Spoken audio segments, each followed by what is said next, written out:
Bergabungnya Ketua Umum Partai Demokrat Agus Harimurti Yudhoyono ke dalam Kabinet Jokowi membuka lembaran baru politik Indonesia. Jokowi mendapatkan tambahan dukungan dari Partai Demokrat yang sebelumnya berada di luar koalisi pemerintahan. Ya, pemirsa, namun yang menjadi persoalan PDIP, PKB, Nasdem, dan P3 masih menempatkan menterinya di kabinet. Sementara narasi yang mereka bangun di masa Pilpres bernada oposisi terhadap kebijakan pemerintah. Dengan adanya perubahan arah partai politik itu, pemirsa, akan seperti apa? Kekuatan koalisi pendukung Joko Widodo yang kini dimotori Golkar, Gerindra, PAN, dan Demokrat. Untuk membahasnya telah bergabung bersama kami ada pakar politik, yaitu ada Prof. Burhanuddin Muhtadi dan juga ada Bang Muhammad Kodari. Selamat sore Bapak-Bapak semua. Sore. Ya, pertama selamat sore. Saya mau ke Bang Kodari dulu deh. Kalau menurut Bang Kodari sebagai pakar, sebenarnya apakah PDIP, PKB, Nasdem, dan P3 ini masih bisa disebut sebagai partai pendukung pemerintah? Ya, jadi kita kalau bicara koalisi itu ada dua macam ya. Pertama koalisi pemilu atau koalisi pencalonan dan yang kedua koalisi pemerintahan. Nah, koalisi pemilu dengan koalisi pemerintahan ini kelihatan bedanya pada saat momentum Pilpres kemarin. Tetapi kalau saya melihat sebetulnya kita sudah mulai bergeser kepada koalisi pemerintahan ya, karena pada bulan Maret yang akan datang, maka proses pemilu itu boleh dibilang akan selesai dan semua akan kembali konsentrasi kepada isu pemerintahan. Nah, buat saya apakah partai-partai yang disebut tadi masih koalisi pemerintahan atau tidak, cara identifikasinya gampang, yaitu dilihat apakah menterinya masih ada di dalam kabinet. Nah, dan semua itu masih memiliki menteri di dalam kabinet. Sepertinya Partai Nasdem mengajukan Anies Baswedan, slogannya perubahan. Tetapi Partai Nasdem tetap punya kader di pemerintahan walaupun cuma tinggal satu orang. Kemudian bicara PKB, ya bersama dengan Mas Anies maju sebagai pasangan mengusung perubahan. Tetapi notabene sebetulnya menteri-menteri tenaga kerja, menteri daerah tertinggal dan seterusnya itu masih dari PKB. Jadi notabene Nasdem dan PKB masih menjadi bagian dari pemerintahan. Yang menarik buat saya adalah pasca pelantikan Mas Ahy ini, kita melihat posisi atau reaksi dari PDI Perjuangan, apakah tetap di dalam kabinet atau kemudian akan keluar dari kabinet. Nah, sejauh PDI Perjuangan masih mempertahankan menteri-menterinya sampai dengan akhir masa jabatan Pak Jokowi, maka saya menganggap PDI Perjuangan adalah koalisi pemerintahan Pak Jokowi. Begitu analisanya. Itu versi Bang Kodari. Bagaimana dengan Prof. Burhan? Apakah seharusnya Prof. Burhan ketika sudah berseberangan, meskipun ini konteksnya dalam perahu yang sama, koalisi Indonesia Bersatu, bukan koalisi parpol pendukung capres, harusnya tetap mempertahankan sampai 8 bulan ke depan atau langsung menarik menteri-menterinya, Prof. Burhan? Ya, memang hubungan Presiden Jokowi dengan PDI Perjuangan sangat kompleks dan dinamis, terutama pasca pendaftaran Prabowo Gibran di KPU. Dan sejak saat itu, PDI Perjuangan seringkali menampilkan wajah oposisi ketimbang sebagai ruling party, partai utamanya Presiden Jokowi. Dan saya sendiri menduga dari awal, PDI Perjuangan menyimpan semacam punishment terhadap Presiden Jokowi atas perilakunya sepanjang Pilpres setelah Pileg 2024 selesai. Karena bagaimanapun suara PDI Perjuangan sebagian masih bergantung pada loyalis Presiden Jokowi. Dan setelah pemilu selesai 14 Februari 2024 kemarin dan PDI Perjuangan mengalami penurunan, maka ritme dan sekaligus nuansa politik PDI Perjuangan terhadap sisa pemerintahan Pak Jokowi sampai Oktober itu sudah pasti berbeda dengan suasana dan nuansa PDI Perjuangan sebelum Pilpres. Dan itu terlihat dari statement Ganjar dan elit PDI Perjuangan untuk menggulirkan hak angket terkait dengan kecurangan di sepanjang pemilu 2024. Dan sejak saat itu pula, Presiden Jokowi harus mengkalkulasi ulang kekuatan partai pendukung utamanya.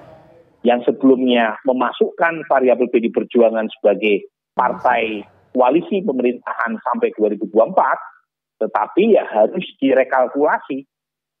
Dan masuknya AHY sebagai menteri itu bagian dari rekalkulasi itu tadi, dengan asumsi PDI Perjuangan di sepanjang sisa pemerintahan Pak Jokowi itu makin mengeras sikapnya. Tapi ini cukup menarik. Ada rencana wacana hak angket yang diajukan oleh PDIP, disuarakan oleh PDIP. Tapi di sisi lain PDIP juga masih menempatkan menteri-menterinya di kabinet. Ini akan seperti apa stabilitas pemerintahan selama 7-8 bulan ke depan, Prof. Burhan? Nah, ini memang power game ya antara PD Perjuangan dengan Presiden Jokowi. Kalau misalnya PD Perjuangan menarik menteri-menterinya, itu opini publik akan mengatakan bahwa PD Perjuangan yang mengambil inisiatif untuk tarik mundur, tarik gerbong dari pemerintahan Presiden Jokowi. Dan mungkin tidak mendapatkan insentif sebagai pihak yang terzalim. Tapi kalau misalnya Presiden Jokowi yang memulai inisiatif untuk mereshuffle, itu opini publik juga akan dikhawatirkan negatif. Tetapi dugaan saya, itu akan sangat tergantung oleh perkembangan di parlemen. Kalau inisiatif dari PD Perjuangan untuk memulai hak angket ini mendapatkan sambutan positif dari partai-partai pendukung paslon 01 dan 03, kemungkinan akan semakin memanas. Tapi sepertinya Presiden Jokowi kan tidak mau ketinggalan kereta kan. Jadi sebelum itu terjadi, beliau sudah mengundang makan malam Surya Paloh. Dan dugaan saya dalam waktu dekat makan malam akan dilayangkan oleh Presiden Jokowi untuk menghadirkan Muhaimin Iskandar misalnya. Jadi siapa cepat dalam mengambil inisiatif untuk mencari kawan menikmati sajian makan malam, itu yang akan memenangkan pertarungan di parlemen. Dan kalau itu yang terjadi, PD Perjuangan akan sendirian untuk menggulirkan hak angket di parlemen. Dan pada titik itu pula lah ada semacam sinyalemen untuk mengurangi kadar gugatan kan, yang awalnya hak angket, belakangan muncul cukup hak interpelasi. Jadi lagi-lagi sepertinya Presiden Jokowi menang satu langkah dibanding PD Perjuangan untuk melakukan rekalkulasi pasca Pilpres. Dan bergabungnya AHY ke dalam ya, pemerintahan itu makin menambah kekuatan just in case PD Perjuangan menarik gerbong dari koalisi pemerintahan. Dan kalau misalnya PKB dan Nasdem tetap solid mendukung Pak Jokowi sampai Oktober 2024, sepertinya kita sudah tahu minimal sampai akhir masa pemerintahan Pak Jokowi aman mendapatkan dukungan minimal 50% plus. Bang Kodari, apakah Anda juga melihat bahwa PDIP masih menimbang banyak perhitungan yang harus mereka pikirkan ketika para menterinya masih ditahan di kabinet Presiden Joko Widodo, Bang Kodari? Ya, saya kira memang itu situasinya ya. Jadi kalau lihat pernyataan dari Bu Mega, PDI Perjuangan tetap akan bersama Pak Jokowi sampai dengan Oktober 2024, saya kira itu akan menjadi satu indikator bahwa PDI Perjuangan akan tetap bersama dengan Pak Jokowi. Walaupun variabel Partai Demokrat dan AHY ini menurut saya kita nggak bisa melihatnya sebagai variabel biasa ya, karena di sini ada elemen emosional di situ. Tetapi saya kira kompromi itu sudah dipahami oleh kedua belah pihak ya. Pada hari ini misalnya kita lihat, kita tidak melihat Bu Mega pada acara pelantikan atau reshuffle kabinet. Biasanya dalam reshuffle kabinet Bu Mega hadir. Itu catatan saya. Tapi di sisi yang lain Pak SBY juga kelihatannya menahan diri untuk tidak hadir.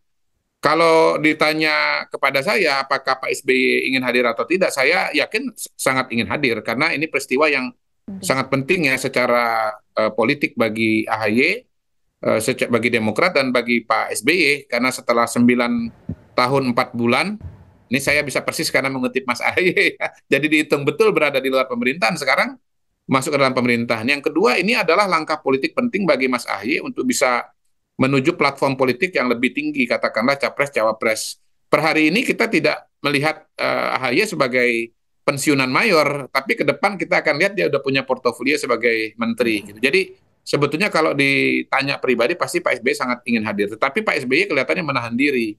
Mungkin untuk menjaga agar PDI Perjuangan, walaupun ada AHY di situ, tetap merasa nyaman berada dalam pemerintahan Pak Jokowi. Atau jangan-jangan juga itu bagian dari proses komunikasi Pak Jokowi kepada Pak SBY. Ya mungkin saja misalnya di balik layar Pak Jokowi mengatakan, Pak SBY ini kita akan lantik Pak Mas AHY sebagai menteri, tetapi mohon kalau bisa nanti pada hari H Bapak jangan hadir karena Ibu Mega tidak hadir, sehingga kemudian ya kedua pihak ini sama-sama tidak hadir gitu. Akhirnya ya terjadi situasi yang katakanlah netral lah dalam acara pelantikan yang kita lihat tadi siang. Jadi pada prinsipnya saya melihat Pak Jokowi pasti berusaha mempertahankan PDI Perjuangan, dan pada hari ini koalisi justru semakin kokoh karena tambah dengan Partai Demokrat, berarti kekuatan di parlemen kurang lebih sekitar 90% ya.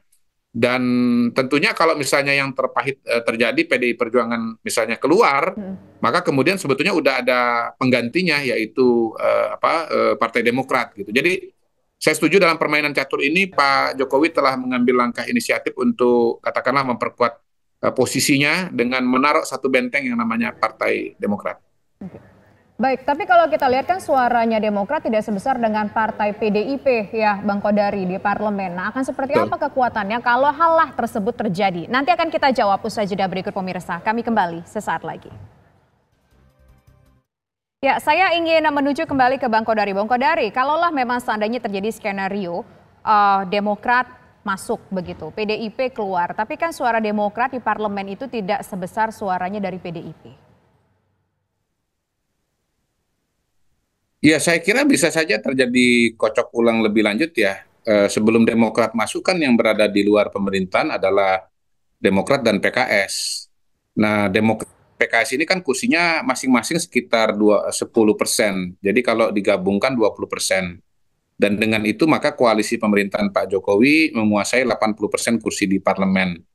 Nah, kalau PDI Perjuangan keluar, maka kekuatan PDI Perjuangan itu jumlahnya kira-kira setara dengan, kalau tidak salah, 25% kursi di DPR.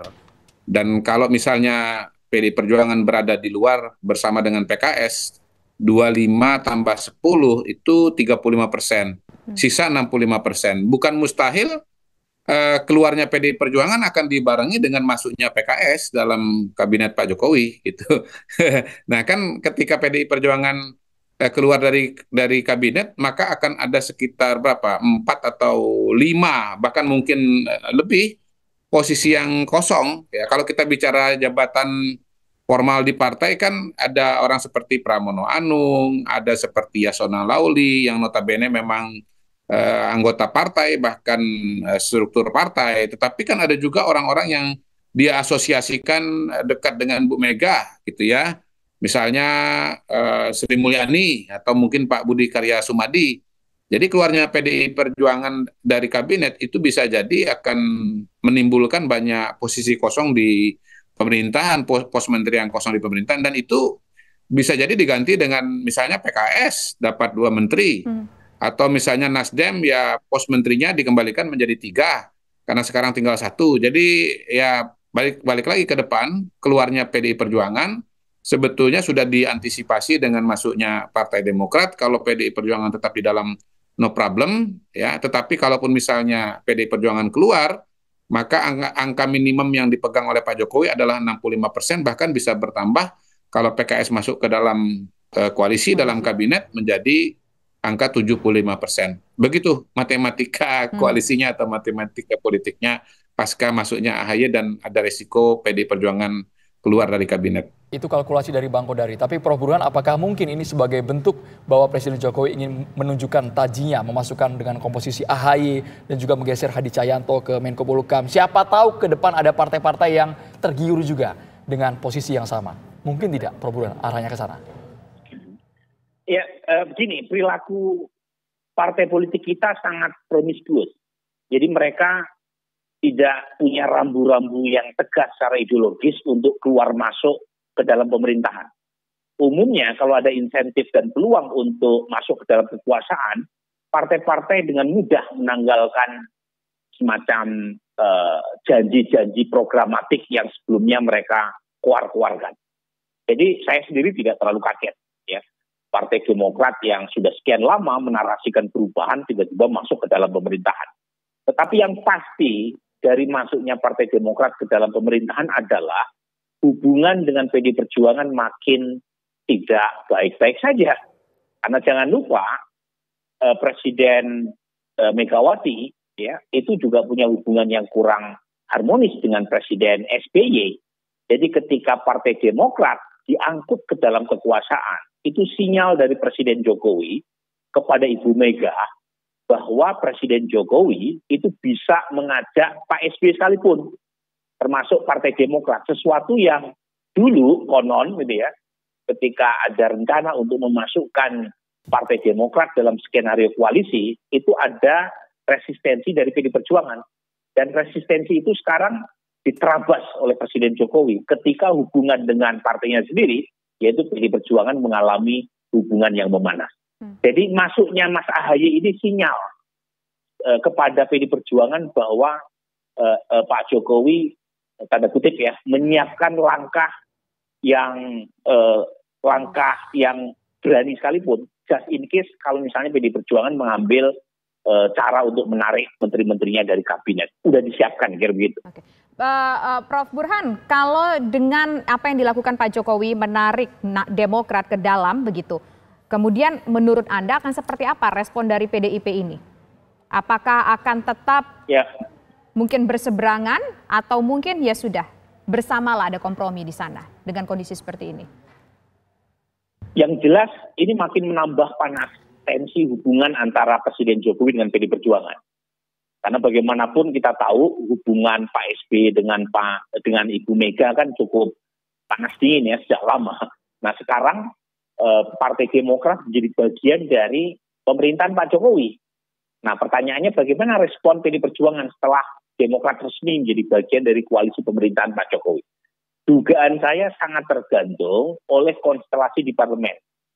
Jadi adu cekatan antara Ibu Mega dengan Presiden Jokowi. Kalau Ibu Mega mampu menarik partai-partai yang sekarang berada di dalam pemerintahan tetapi punya jagoan yang berbeda dengan Presiden Jokowi di Pilpres kemarin, kemungkinan Ibu Mega bisa mengambil langkah lebih jauh. Misalnya, Ibu Mega mampu menarik Nasdem, PKB, dan P3 untuk bergabung dengan kekuatan kritis oposisional di parlemen. Mungkin akan berbeda itu. Cuma masalahnya kan Presiden Jokowi sudah mengantisipasi lebih cepat dengan mengajak makan malam Bang Surya Paloh. Gitu. Jadi kalau misalnya itu yang terjadi, PD Perjuangan di cornering, di single out ya di parlemen. Dan kalau misalnya matematika politik menyimpulkan PD Perjuangan sulit untuk memenangkan pertarungan di parlemen karena partai-partai pemerintah yang punya jagoan yang berbeda dengan Presiden Jokowi sekalipun tetap sami'na wa ta'na di pemerintahan, ya kemungkinan PD Perjuangan akan ikut arus daripada melawan frontal, tetapi secara matematika politik kalah, lebih baik ya bertahan di kabinet tanpa harus menarik menterinya dari keluar kekuasaan. Baik, kita ke Bang Kodari. Kalau sekarang posisinya AHY jadi menteri, PKS ini resmi jadi oposisi sendirian. Tapi tadi ada argumen Bang Kodari yang masih menggantung.